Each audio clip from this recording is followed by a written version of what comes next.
কলম তারা বসায় নাই। আল্লাহু আকবার বলেন। আমি বলতে চাই, আমাদের জাতীয় মসজিদের খতিব, উনি আমাদের জাতীয় মুরব্বী, কথা বলেন, আরো জোরে বলেন। উনি আশা করি জাতীয় ভাবে এমন বক্তব্য দিবেন কারো মনে যেন কোনো কষ্ট না পায়, কথা বলেন। উনার উস্তাদরা কেউ তো কখনোই ঈদে মিলাদুন নবীর বিরুদ্ধে কেউ কথা বলেন নাই। আল্লাহু আকবার বলেন। অথচ কি কারণে হয়তো আমাদের খতিব মহোদয় একটু কেমন যেন ঈদে মিলাদুন নবীর অস্তিত্ব নাই, এটি আরবি ব্যাকরণগত, মানে এটা বলা যাবে না। কেন বলা যাবে না হুজুর? আমরা আপনার কাছে জানতে চাই। আশা করি আপনি আগামী জুমায় এটার দলিল সহ আমাদেরকে দিলে মানুষের মনে কোনো কনফিউশন থাকবে না, কথা বলুন, আরো জোরে বলুন। আমরা দলিল ছাড়া কারো কথা নেব না, কথা বলেন।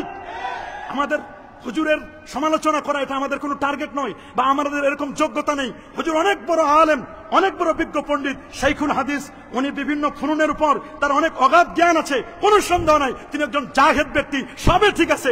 তারপরে হুজুর যখন এরকম কথা বলে ফেলেছেন, আশা করি হুজুর হোক অথবা তার ছাত্রদের পক্ষ থেকে হোক অথবা তার মাদ্রাসার কোনো ব্যক্তির পক্ষ থেকে হোক, তারা কিন্তু এই বক্তব্য করে দিবেন। আল্লামা জাহেদ কাউসারি তিনি হাদিসের ব্যাপারে বলছেন এটি হাসান পর্যায়ের হাদিস।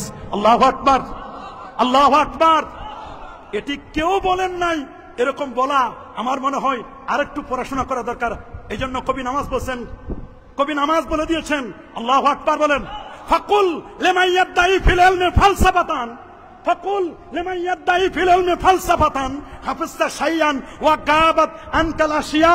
ফাকুল লিমান ইয়াদঈ ফিল ইলমি ফালসাফাতান, যে ব্যক্তি বলে যে আমার অনেক জ্ঞান আছে, অনেক ফালসাফা, অনেক দর্শন আমি জানি, ফাকুল লিমান ইয়াদঈ ফিল ইলমি ফালসাফাতান, তিনি বলছেন হাফিজতা শাইয়ান, আপনি অনেক মুখস্থ করেছেন, ওয়া গাবাত আনকাল আশিয়া, তবে অনেক কিছু ছুটেও যেতে পারে।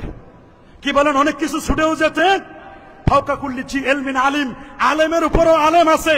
আল্লামা ইমাম কাসতাল্লানী রাহমাতুল্লাহ আলাইহি, যিনি ইরশাদুস সারি লে শারহ সহিহ বুখারী, উনাকে আমরা ফেলে দিতে পারি না। কি বলেন? আমরা কি উনাকে ফেলে দিতে পারি? আরো জোরে বলুন, আমরা কি উনাকে ফেলে দিতে পারি? না, আমরা তো উনাকে কখনোই ফেলে দিতে পারি না, আমরা কখনোই ফেলে দিতে পারি না। ইমাম ইবনু আব্বাদ রুনুদি মালিকি 792 হিজরি আলেম, তিনি বলে দিয়েছেন স্পষ্ট করে তার লেখা বিখ্যাত কিতাব আর রাসাইলুল কুবরা 52-53 পৃষ্ঠায় 800 বছর আগের আলেম, তিনি নবীর জন্মদিনকে ঈদ বলেছেন। ইমাম আবু আব্দুল্লাহ ইবনু রাসা 894 হিজরির আলেম, তিনি তাজকিরাতুল মুহিব্বিন 154 পৃষ্ঠায়, উনি মুস্তাহিদ ইমাম, তিনি নবীর জন্মদিনকে ঈদ বলেছেন। শুধু তাই নয়, ইমাম ইবনু জাজারি 833 হিজরি আলেম, শিহাবুদ্দিন কাসতাল্লানী 923 হিজরির আলেম, তিনি বলে দিয়েছেন ফারাহিমাল্লাহু ইমরান ইত্তাখাযা লায়ালিয়া শাহরে মাউলিদিহি আল মুবারাক আয়াদান। আল্লাহু আকবার। শুধু তাই নয়, ইমাম আবু আব্দুল্লাহ আল কাউরি 872 হিজরি আলেম, ইমাম আহমদ জাররুক আল ফাসি, ইমাম সাখাবি, ইমাম কাসতাল্লানী, শাইখুল ইসলাম, ইমাম খারাশি 1101 হিজরি আলেম, তিনি বলেছেন আন্নাহু ঈদুম মিন আয়াদিল মুসলিমিন। আব্দুল হক মুহাদ্দিস দেলবি 1052 হিজরি আলেম, তার লেখা বিখ্যাত কিতাব স্পষ্ট বলেছেন মা সাবাতা বিনাস সুন্নাহ ফি আইয়ামিস সানা, তিনি বলে দিয়েছেন নবীর জন্মদিন জন্মরাতকে ঈদ বলতে কোনো বাধা নাই। আমরা যদি হুজুর আপনার কথাটা নেই, তাহলে এত বড় বড় ইমাম, মুহাদ্দিস, মুস্তাহিদ, এদেরকে ফালতু বলার লাগে, এদেরকে বাজে মন্তব্য করার লাগে। এখন সিদ্ধান্ত আপনি দিবেন, আমরা আপনার ব্যাপারে কি বলবো, আর এত বড় মুহাদ্দিস, মুস্তাহিদ, ইমাম, এদেরকে কি বলবো? আপনি যেটা ফতোয়া দিবেন ওইটাই জাতি মেনে নিবি। কথা বলেন, আরো জোরে বলেন। এই জন্য শাফাত, আমার রসুলের শাফাত আমরা চাই কি চাই না? জোরে বলুন, রসুলের শাফাত চাই কি চাই না? আমার রসুলের শাফাত চাই। রসুল বলেছেন 6টা শর্ত যে পালন করবে আমি রসুল তাকে সুপারিশ করে জান্নাতে নিব। নাম্বার 1, কথা বললে সত্য কথা বলে। 2 নম্বর, ওয়াদা করলে পূর্ণ করবে, ওয়াদা করলে পূর্ণ করবে। 3 নম্বর, আমানতের মাল যথাযথভাবে পৌঁছে দিবে। এখন তো আমানতদারিতা নেই, কথা বলেন। আলেমের মধ্যে আমানতদারিতা নেই। পদে বসার পর আর আমানত ভুলে যায়, পদে বসার পরে আমানতদারিতা ভুলে যায়। অনেক ওস্তাদের আমানতদারিতা নেই, ছাত্রদেরকে ভালো করে পড়ায় না।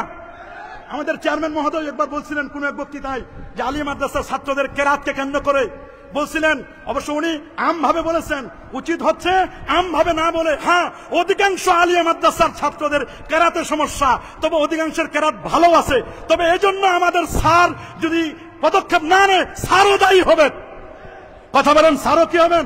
আমি মনে করি স্যারের মাধ্যমে আলিয়া মাদ্রাসার কেরাতের ব্যবস্থা, ইলমুল কেরাতের ব্যাপারে উনি দৃঢ় পদক্ষেপ নেবেন। দৃঢ় প্রত্যয়ী স্যারের সদিচ্ছার অভাব নেই, কিন্তু কেমন যেন আল্লাহর মেহেরবানি উনি যদি এই জায়গায় এসে চেষ্টা করেন পারবেন। রাসূল বলেছেন আল্লিমু আওলাদাকুম সালাসা খাসাল, তোমরা তোমাদের সন্তানদেরকে তিনটি বিষয় শিক্ষা দিবে। এক, হুব্বাল কোরআন, কোরআনের ভালোবাসা, হুব্বান নবী সাল্লাল্লাহু আলাইহি ওয়াসাল্লাম, নবীজির ভালোবাসা, হুব্বা আহলুল বাইত, আহলে বাইতের ভালোবাসা, এদের শিক্ষা দিতে হবে। কথা বলুন, আরো জোরে বলুন। আমানতের খিয়ানত, এটা কিয়ামতের আলামত। বলেন আমানতের খিয়ানত, আমানতের খিয়ানত। রসুল বলেছেন ইজা দুজ্জাতিল আমানা ফান্তাজিরিস সা, হুজুর কিয়ামত কখন হবে? রসুল বলেছেন ইজা দুজ্জাতিল আমানা ফান্তাজিরিস সা,